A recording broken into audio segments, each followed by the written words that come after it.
Yo YouTube, welcome back to another video, and we've got the initial strat host update for the tournament. And as you can see, the team we are running is Reze with Monarch, Law, Smith, the Uma, the Horse Girls, Urza, and Elfelt. And we did get 598 billion. It can be a lot more if your laws want to lock in, because my laws did not want to pull the boss, and it did make me lose a bit of damage, but that's nothing I can do about it. You know, doing multiple runs just to get that little pull is kind of frustrating. I had two laws desynced as well, and they did not want to pull, so it's just annoying and just how it is. Not much I can do about it. So in terms of the setup and the familiars we are running, on Reze we've got this bird. I gave it this because the blast damage makes it basically 20, was it like 26.8 blast damage? Pretty nice. And then of course the crit.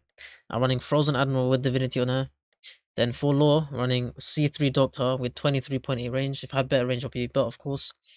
And then a Jack of all Frozen Admiral. Then for our Smith, running a Fu, 14.2%. Jack of all Frozen Admiral. The Jack of all is pretty much irrelevant. You can just run Fortune 3, Fortune 2, Fortune 1, whatever you want to do.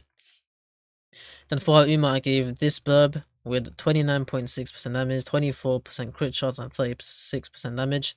I gave my Divinity Alucard. The reason for this is because it is my highest damage stat. On my highest damage stat Memoria, if I had another Sunraku with Deadeye, I would have gave that. Or if I had this Markima one fully evolved, I would have gave this, because that bleed could be pretty handy on them, because they're going to be hitting the whole map, so it's a bit of extra damage, you know what I mean? So it's between those three. I want you guys to know that. It's either your highest damage stat one, or you give it the Sunraku Deadeye, or you give it the Markima with whatever tree you have.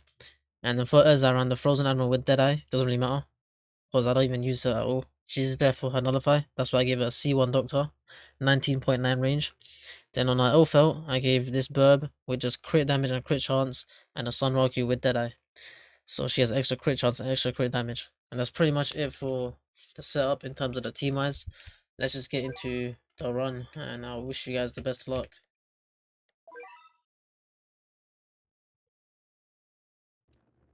Okay. So pretty much first things first. Most of the videos are gonna be 1.5x speed, but there are gonna be some parts where I leave it at 1x speed. Like just right now, with the full skills, you wanna be placing them and clicking rest twice, and then put 2 stats in, so speed and damage. And then from here, you wanna place an Urza up there and an Urza up here. That way, you're gonna have Nullify on them. You're gonna make sure they're desynced as well. They're not attacking at the same time. And then place the Smith, a Law, and Scepter Zone 3. And from here, you just keep putting Uma stats in. And when it gets to like wave 8 or wave 9, that's when you turn auto skip off. And from there is where you start focusing a bit more.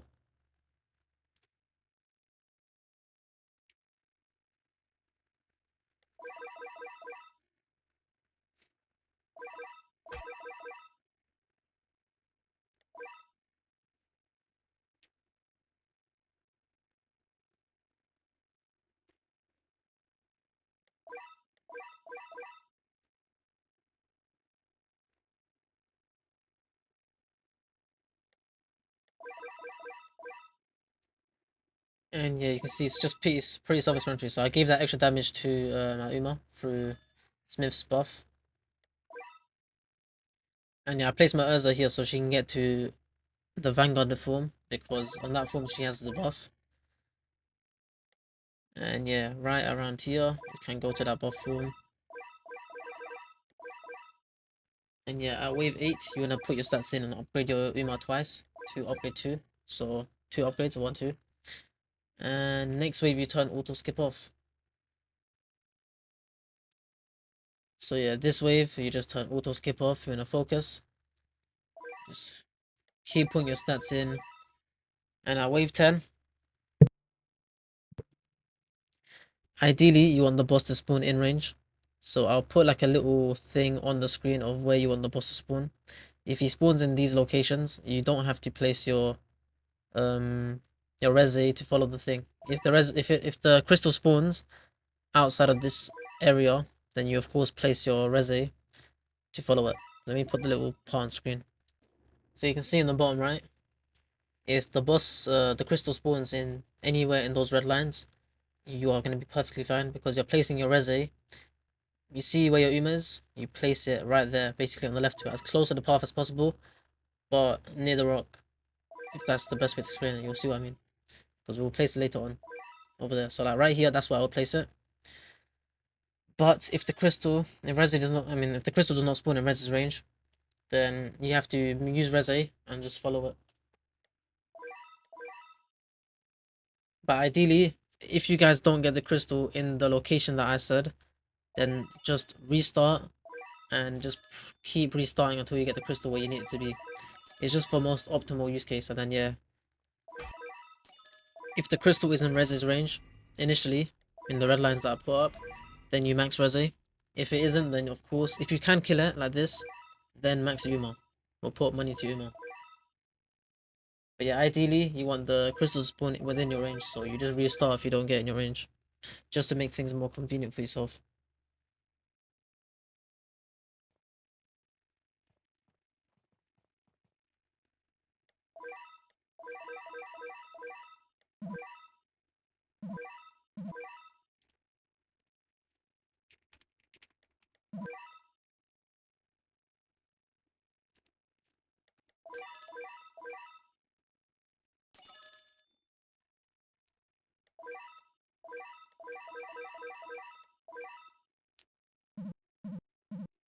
So yeah, as you can see, just following this, I put some money into my resi just so I can kill this boss off. As I said, if you guys can't kill the boss off like this, then just restart and just hope you get the crystal within your range.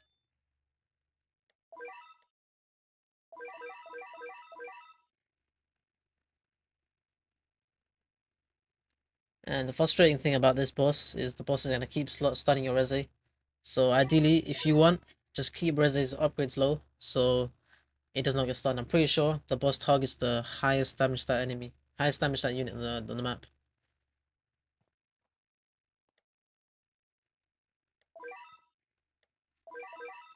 And yeah, I just about killed this boss off, so it was nice. But if you can't kill it off like this, then just do what I said. So yeah, now you just replace and place your resi right where she wants to be, so in the middle of this pathing right here.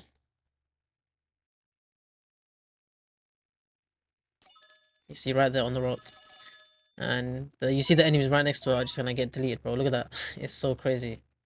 See, she does a lot of damage, you know. And with that 500% buff, she's going even crazier. So these enemies at the front will just die off, so it should be fine. And yeah, I low-key forgot about the explosive demon, so I wasn't able to pull it with lore. But usually you want to pull these explosive demons with lore, because they are kind of annoying to deal with, you know. They do take a stock off your health, or they take one of your stocks off.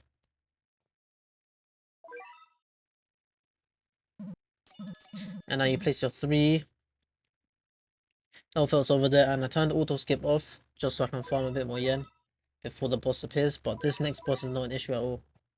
You'll see what I mean. So let me speed things up until I actually need to like explain things again. So yeah, so 1.5 XP again. You want to give Sword of Actuation to your Resi. You can see her DPS is so nuts right now. And here is where you want to place your lore. You'll see where I place him soon. And this lore is going to be the one, oh my days, W voice crack. This lore is going to be the one that's pulling, so make sure he's closer to the path on the right than the path on the left. Because if he's closer to the path on the left, he's going to pull to that point, and you don't want that to happen. So now you give him the range buffer, and he's at 1.4x range. His pull range is going to be so crazy. It's going to pull from the point below, where I'm standing right now, to the point at the top, which is crazy, you know. So yeah, you'll see the boss does spawn, and we do have the explosive demon right in front of us, so if we don't kill that off, we pull it back. You'll see what I mean. You know, these things have a lot of HP though in the explosive demons.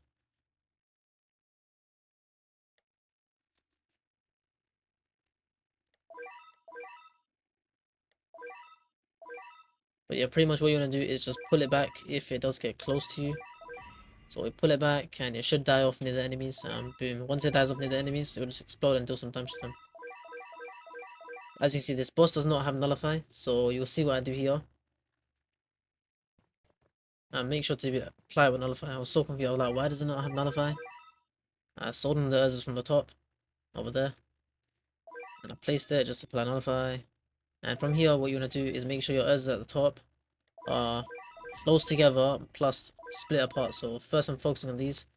The one thing that I do pretty often is once I switch to zone 2 or switch to zone 1, I give myself the SPA buffer from my smith so my lord is attacking more quicker.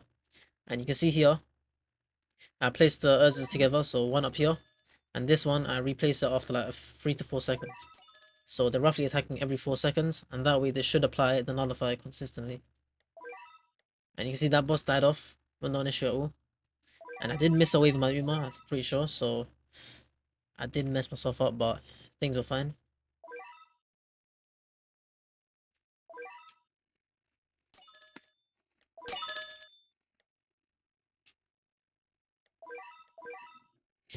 And yeah, I gave Dragon Slayer to the lore at the top, or at the middle. And you see another explosive demon, you wanna pull this one again as well.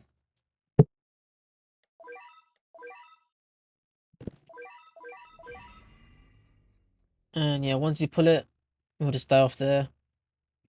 And it will just do a lot of damage to the enemies behind you.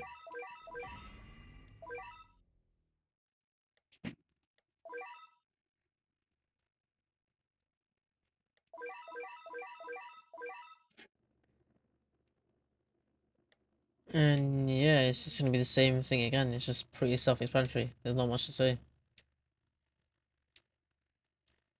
Whenever you see a boss or an explosive demon, you pull it back. Whenever, okay, the wave 30, okay, wave 30 is kind of important because this next boss, he spawns a 1.4 billion mini errand boss. So if you don't actually kill him with the alpha nukes, you kind of get cooked over. So you want to focus and make sure you kill these guys off. So I upgrade that Urza a bit just to give it a bit more range. And then I place another law here, the same one from the front. And set the closest and put in zone 3, you know. Just for that little bit extra damage, you know.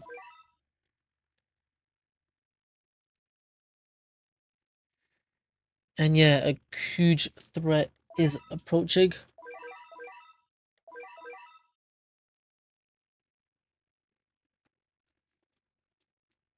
I want you guys to focus as much as possible.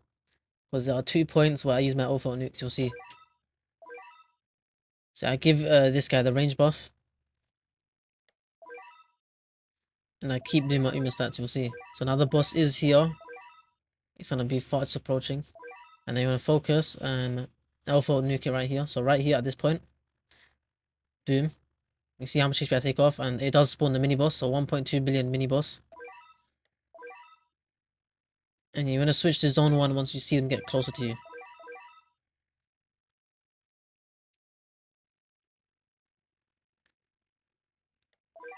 So yeah, zone 1 right here. And yeah, we're gonna set our law with the SPA buff, pull that boss back, and pull the other boss back.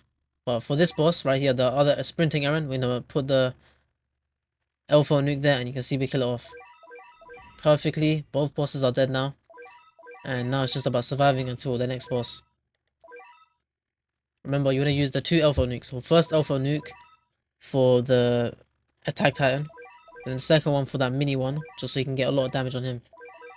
And by doing that, you can kill them off both. Which is crazy, you know, a 1.2 billion boss just dead in one alpha nuke. Kinda nuts, you know.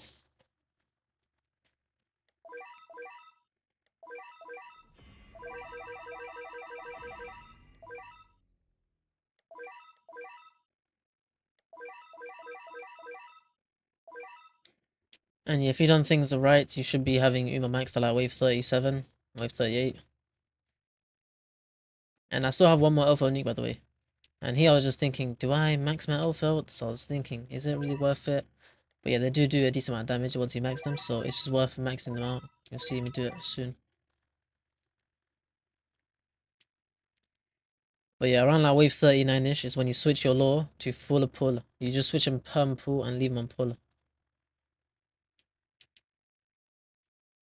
make sure, yeah, before you set him to zone 1, you give him the range buffer so his range is bigger. So that zone, it just stays at that same range. And then when you give him the SPA, he's going to be attacking quicker in that same pull range. So yeah, it should be fine right now.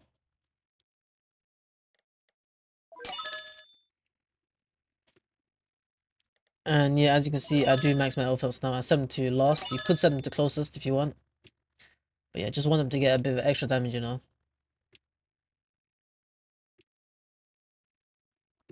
And yeah, at this point, I moved this second law over here as well, because I want to have 2 pulling. And one thing I think I made a mistake on is I didn't actually check when my initial law was attacking. If I checked at what time he was attacking and desynced them effectively, it would have been even more better in terms of pulling wise, because you'll see the way footy boss, I don't pull it. If I could have pulled it, I would have got so much more extra damage, maybe up to like 667 billion damage, bro. Trust. There's so much room for, I would say, improvement, but it's just like one little thing. And killing that crystal, I don't think it's possible. It probably isn't possible, man. I low-key, my brain switched off. I tried to kill the crystal off and see how much damage I could do with the love shot, but yeah, the hammer giant ate some of it, so did not really do much. Oh, no wonder I didn't pull it. Yo, I didn't see that before.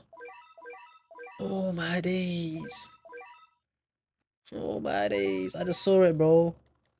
My law pulled the boss for no reason, bro. No wonder he didn't get pulled. I was so lost, man. Okay, it's better to just use one law, because running 2 laws is just so buggy. So whenever the hammer giant spawns, I guess you just switch to one law. Because I was so confused why he didn't pull, and it makes sense now. So pretty much that's it for the strat. Ideally, you want to pull this boss, and make sure you turn auto skip off at wave 43, and you can just click yes, and that's it for the run. So like, subscribe, and yeah, I'll see you in the next one. Peace.